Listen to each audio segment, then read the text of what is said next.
Sharp Game here, coming at you with another episode from ChooseYourRelationships.com, off of Love Can't Wait, which can be found on Amazon.com.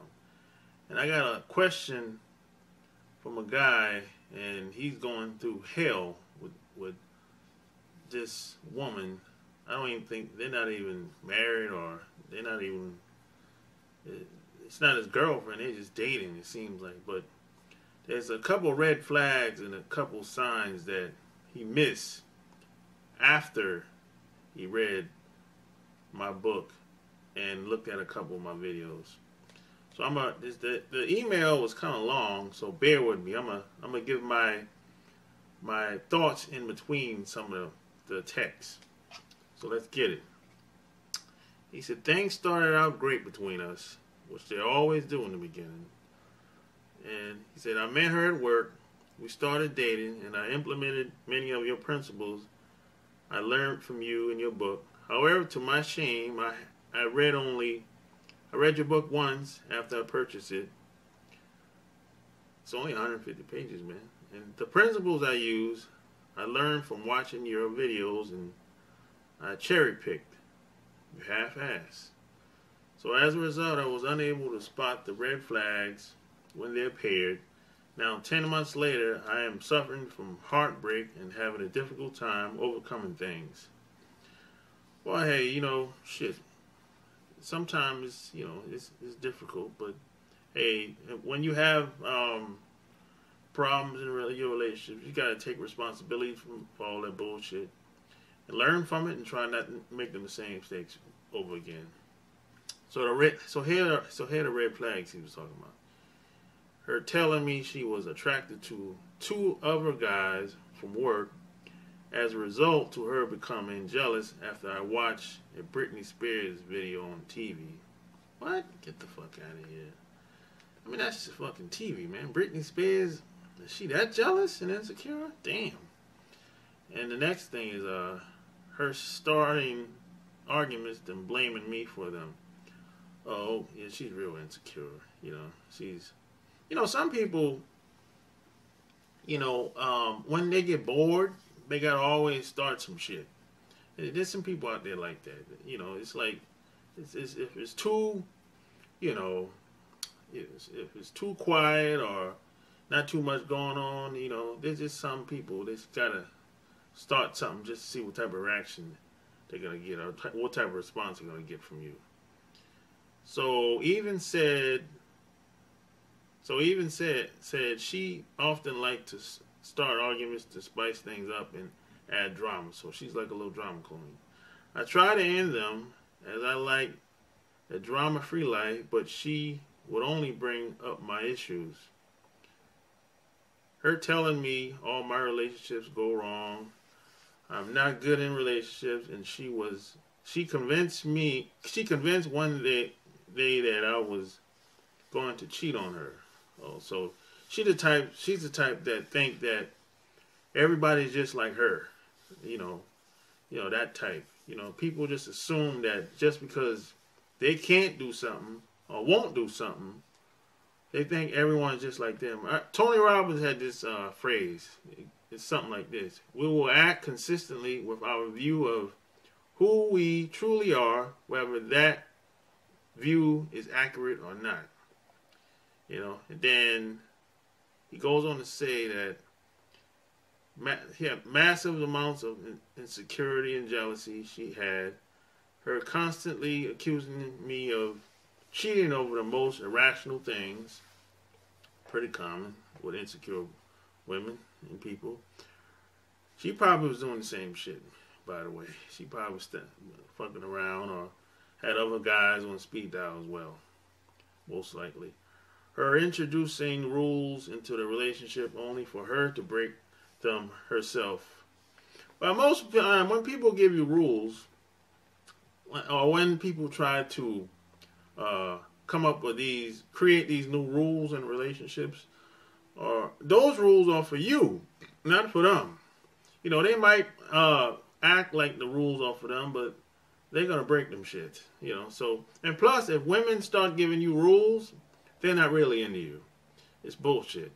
You know what I'm saying? But the rules are made to control you. That's what that show was all about. So she used to ask me asking her calm questions, which caused her to blow up into an angry rage if she did not like them, such as the above point about the bathroom. Oh well, she made a rule that we could not take our cell phones into the bathroom, as she was insecure about it. Yet she would do it herself. Like I said, the rules are for you, not for her. That's why she's breaking all the rules. She used to speak to her exes on the phone and on Facebook while they were together. So I guess it seems like they are kind of like girlfriend, boyfriend, or whatever. Her physically assaulting me at home while she was drunk, then threatened to cut herself with a knife. I had to call the cops. Oh shit! The bitch get drunk, and now when people get drunk, a lot of people, they like to get physical. So now you got to call the cops. Hey man, just get the fuck up out of there. When cops get involved, it's time to get out. When cops get involved, and when people start to get physical, it's time to get the fuck up out of there. Me personally, I'm not used to being hit. So if someone was to take a swing at me, male or female, I don't know how the fuck I would react to that shit. If a woman was to throw something at me, I really don't know how I would react, to be honest, because I'm not used to being hit. So hey, it's just time to get up out of there when the relationship should be over if things get physical between two people.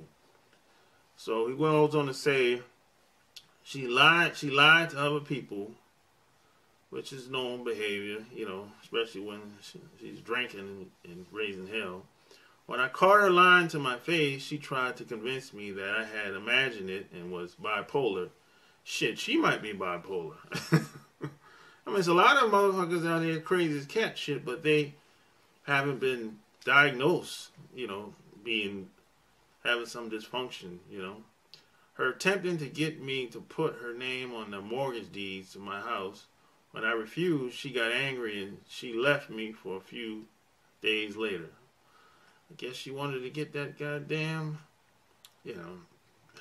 mortgage deed on the house. She wanted you to sign.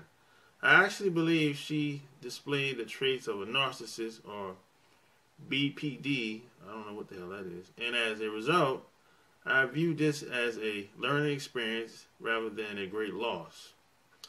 Yeah, you got to learn from the shit, man, and move on. Try not to do the same shit over again. However, starting from tonight, I have made a commitment to read the book 10 to 15 times straight so I can master this information and avoid any future repeats of this shit. You're a good man. As I say, I would be honored if you could put this email in a video to warn other men about the importance of digesting your work and reading your book 10 to 15 times. I appreciate that, man, And that's why I'm doing this video. And just like I said, man, there's some red flags, so many red flags in this email. But you have to keep in mind, there's something wrong with everybody. Everyone has something that's a little strange about them or a little different about them. But it's red flags, two people shouldn't be trying to get physical with each other or hitting on each other.